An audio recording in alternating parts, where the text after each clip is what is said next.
بالکل ٹھیک.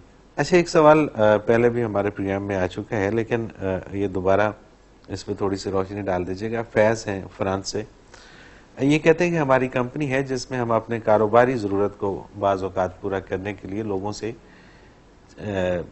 پیمنٹ لے لیتے ہیں اور ان کو چیک دے دیتے ہیں. پیمنٹ اگر ہم نے فار ایگزامپل 950 روپے لیے ہیں تو 1000 روپے کا ہم ان کو چیک دے دیتے ہیں جو 2-3 مہینے بعد کا ہوتا ہے اور وہ 2-3 مہینے بعد ان کا کیش ہو جاتا ہے. تو کیا یہ سود کے زمرے میں آتا ہے؟ یہی سود ہوتا ہے. یہ سود ہے, یہی سود ہوتا ہے نا, رقم پر بلا وجہ بڑھوتری ہو جائے, زیادتی ہو جائے. اچھا مطلب یہ تو اپنے کاروبار کو چلانے کے لیے لوگوں سے یہی کہتے ہیں نا, کفار یہی کہتے تھے نا کہ سود اور تجارت ایک ہی طرح کی ہے.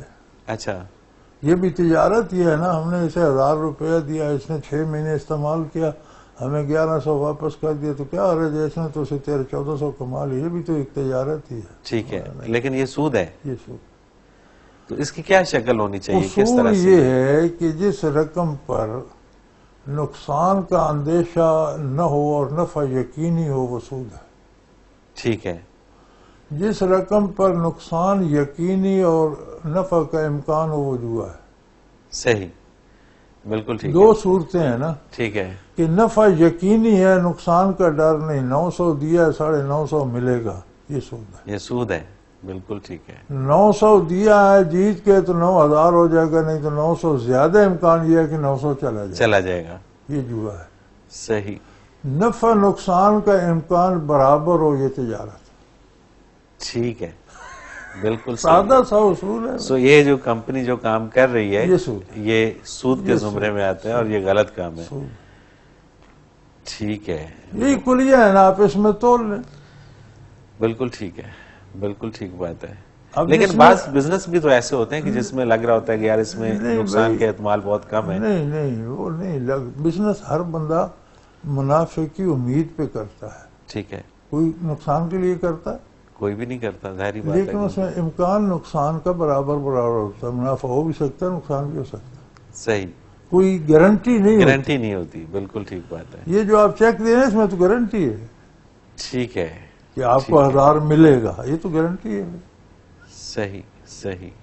نقصان کا احتمال تو اگر کوئی شخص کسی پروڈکٹ کو خریدتا ہے اور وہ اس کو گارنٹی دیتا ہے کہ آپ اس کو یہاں سے 900 میں خریدو, وہاں جا کے اس کو بیچو گے تو 1000 میں بک جائے گی, وہ ایک الگ بات, وہ الگ چیز ہے, وہ اس زمرے میں نہیں وہ آتی. مارکیٹ ریٹس پر ہے.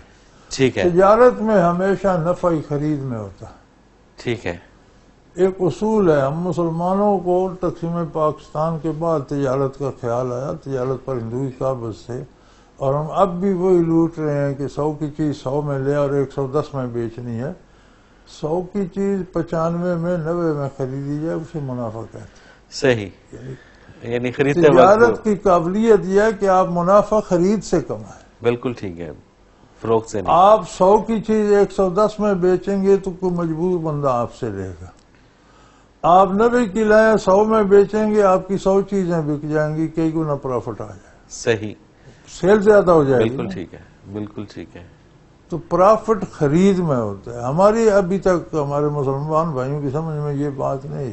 صحیح بات ہے, اور اسی وجہ سے وہ پھر کہتے ہیں کہ جی ہمارا بزنس فلاپ ہو گیا. فلاپ تو ہونا ہے بھائی, کسی نے رزق بند کر دیا ہے, بند ہوتا ہے کسی سے روک دیا. کون ہے یہ؟ تو قرآن میں کھلا چیلنج ہے کہ جو اللہ دیتا ہے اسے روکنے والا کون ہے؟ کون ہے سوال ہی, اور جو اللہ روک دیتا ہے اسے دلا کون سکتا ہے؟ اتنی سیدھی سی بات ہے اور یہ سمجھ نہیں آتی لوگوں کو. کون روک سکتا ہے کسی کا رزق؟ بالکل صحیح. حضرت جی ایک